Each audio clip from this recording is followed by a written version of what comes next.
잠이 오지 않는 밤, 당신의 꿈길에 함께할 감성 에세이입니다.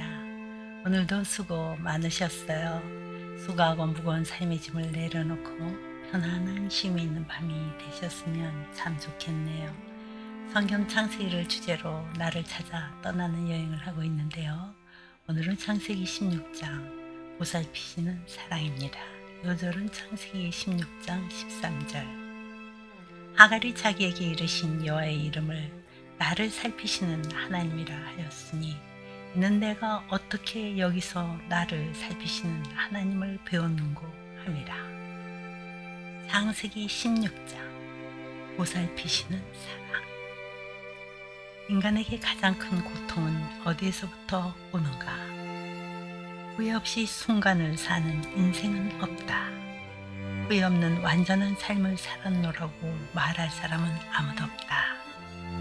인생의 아름다움은 옹이진 나무의 옹골창과 상처를 진액으로 감싸고 감싸는 진주조개의 아픈 것인지도 모른다. 인생은 후회와 고통 속에 여물어 간다. 인간에게 가장 큰 고통은 자신의 상처이다.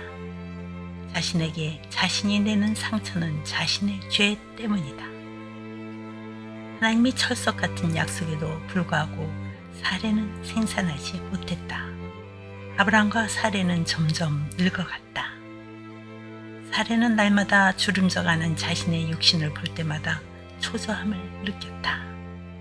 임신하지 못하는 수치스러운 여자로 일생을 마치는가 보다 하는 생각이 그녀를 사로잡아 절망감을 맛보아야 했다. 하나님의 약속을 바라보기에는 너무 많은 세월이 흘러버렸다. 인생 앞에는 헤아릴 세월이 있고 그 세월이 짧아질수록 인간은 무언가에 쫓기듯 초조해진다. 문득 지나온 세월을 되돌아보면 아무것도 해놓은 것 없이 살았구나 하는 후회에 더욱 조급해진다. 사례는 오직 하나님의 약속만 믿고 묵묵히 세월을 보내는 남편에게 자신이 무언가 하지 않으면 안 되겠다는 생각을 했다. 보이지 않는 하나님의 약속보다 고도의 관습을 쫓는 것이 여자의 도리라고 생각했는지도 모른다. 그녀에게는 젊은 애굽인 여종이 있었다.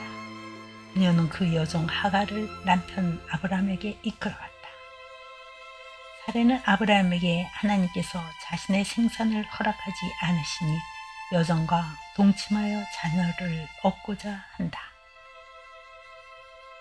아브라함은 지나온 세월을 바라보았다. 가나안 땅에 거한 지 이미 10년이 넘어 있었다. 아브라함은 사레의 말대로 하갈과 동침했고 하갈은 잉태했다. 아브라함과 사레는 하갈의 잉태를 기뻐했을 것이고 진작 이런 방법으로 자녀를 생산할 걸 그랬노라고 마주보고 미소를 지었을지도 모른다. 그러나 그들의 불신앙의 죄는 곧 화를 불렀다. 애굽 여종 하갈이 자신의 잉태했음을 깨닫고 사레를 멸시했던 것이다. 여종에게 멸시받는 사레의 고통은 그녀의 능치 못하신 하나님을 모욕한 죄였다. 사레는 그 죄의 고통으로 남편을 괴롭혔다. 인간은 자신의 고통으로 남을 괴롭힌다. 스스로 낸 자상임에도 모든 사람들이 가해자로 보이고 자신은 피해의식에 사로잡힌다. 사레가 아브라함에게 내가 받는 모욕을 당신이 받아야 옳도다. 내가 나의 여종을 당신의 품에 두었거늘 그가 자기의 임신함을 알고 나를 멸시하니 당신과 나 사이에 여호와께서 판단하시기를 원하노라고 했다. 나의 너그러운 사랑이 어찌 이런 대접을 받아야 하느냐. 선을 악으로 갚느냐는 포달이다. 사레는 자신이 받을 욕을 아브라함이 받아야 한다고 했다. 죄는 언제나 남에게의 죄를 뒤집어 씌우는 속성이 있다. 주인의 자리를 지키지 못하고 여종에게 자리를 스스로 내어준 사레는 자신이 선 위치가 지금은 여종의 자리임을 의식하지 못하고 다시 원위치를 찾으려 한다. 믿음을 지키지 못한 자리가 멸시받는 종의 자리임을 의식하지 못하고 있다. 사레는 하나님의 사랑과 믿음을 멸시해 자신이 멸시의 대상이 됐음에도 하나님을 끌어들여 자신의 옳음을 주장하고 있다. 사라에게 괴로움을 당하던 아브라함은 그대의 여종은 그대의 수중에 있으니 그대의 눈에 좋은 대로 그에게 행하라고 한다. 아브라함은 사라의 괴로움을 알고 있었으므로 당신은 주인이며 하갈은 여족이라는 자리 전환을 시켜준다.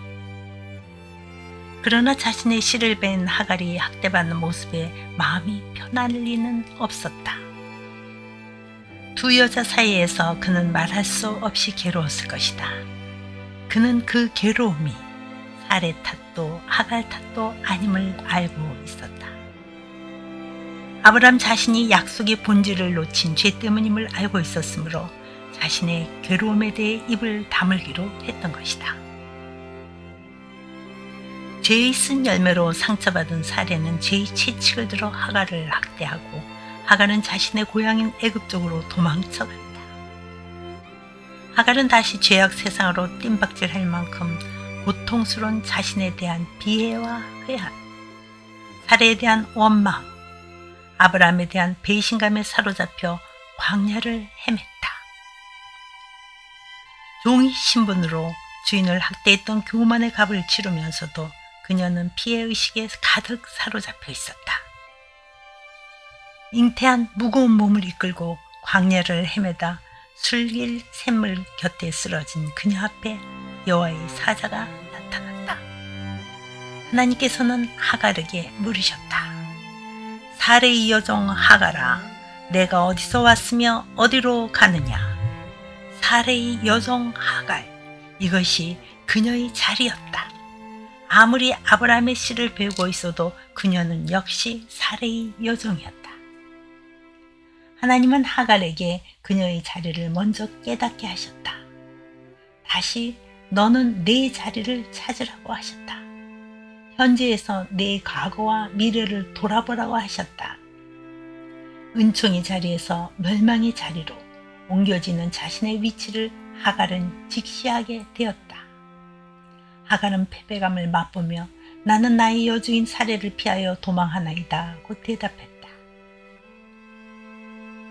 자신이 허겁지겁 도망치는 삶이 자신의 죄 때문이 아니고 사레의 학대 때문이라는 의식이 강했다. 나는 누구로 인해 고통을 당하고 있는가? 너 때문에 나의 삶이 괴로운 것일까? 너 때문에 내 삶이 불안정으로 쫓기고 있는가? 우리는 잠시 이 문제 앞에 설 필요가 있다. 이러한 가장 본질적인 문제에 대해 해답을 얻을 필요가 있다. 사레나 아브라함은 하나님의 계획을 무시하고 하나님의 뜻을 인간의 편협한 사고로 성취하려 했다. 피조물의 삶의 주관자는 누구신가? 그들은 그들의 삶의 주관자를 자신으로 삼았다. 창조주와 피조물의 자리가 엇갈린 데서부터 고통이 시작되는 것이다. 이 자리를 바꾸려는 인간의 시도는 에덴 동산에서 하와가 선악과를 본 순간부터 끈질기게 이어져 오고 있다. 하나님과 올바른 관계에 서 있지 못한 인간은 인간관계도 제대로 할 수 없다. 멸시받는 자리에, 고통의 자리에, 회한의 자리에, 찔리고 찌르는 자리에 서게 되어 있다. 하나님은 모든 인간이 제자리를 찾기를 원하셨다. 하갈에게 이르셨다. 내 여주인에게로 돌아가서 그 수하에 복종하라. 자신의 삶의 위치를 알고 순종하는 삶만이 피조물에게는 가장 안정된 삶인 것이다. 죄에 지친 하갈을 하나님은 자비로우신 손길로 어루만지시며 약속하시고 다독이신다. 자손의 번성을 약속하시고 장차 날 아들 이름을 이스마엘이라 하라고 이르신다. 이스마엘은 하나님이 들으심이란 뜻이다. 하갈은 하나님 앞에 엎드렸다. 자신의 죄악과 교만과 고통과 불안과 그 모든 상처를 감찰하신 하나님 앞에 무릎을 꿇었다. 아, 하나님은 나를 보고 계셨다. 나를 알고 계셨다. 나를 살피시고 계셨다는 고백이 그녀 입에서 흘러나왔다. 광야의 생수 같은 하나님을 만난 그녀는 그녀 곁에 있는 샘의 이름을 부엘라레헤 로이라 불렀다. 그 의미는 나를 지키시는 살아계신 분이 우물이었다. 인간의 고통을 외면하지 않으시는 하나님을 그녀는 만났다. 당신은 어디에서 왔는가? 그리고 어디로 가는가? 그 삶의 길을 고통으로 헐떡이며 가고 있지는 않는가? 하갈은 고통의 길에서 방향 전환을 했다. 그녀는 돌이켜 아브라함의 장막으로 돌아왔다. 그리고 들나귀 같은 이스마엘을 낳았다. 인간의 죄악이 어떠하든 어떤 결실을 맺어가든 하나님이 보이지 않는 계획은 진행되고 있었다. 하나님은 아브라함과 사레를 통해 자신의 약속의 씨를 예비하고 계셨던 것이다. 16장을 마무리합니다. 고통의 자리에서 나를 살피시는 하나님을 내가 배웠다는 하갈의 고백이 가슴에 닿는 밤입니다. 죄악의 자리나 고통의 자리 또는 실패의 자리든 어떤 삶의 힘겨운 자리에서건 모든 것을 살펴하시는 하나님이 나를 찾아주신다는 것처럼 큰 위로는 없지 않을까요? 당신이 어떤 삶의 자리에서건 보살피시는 그분의 눈길과 위로가 함께 하시길 기도합니다. 17장에서 뵙죠.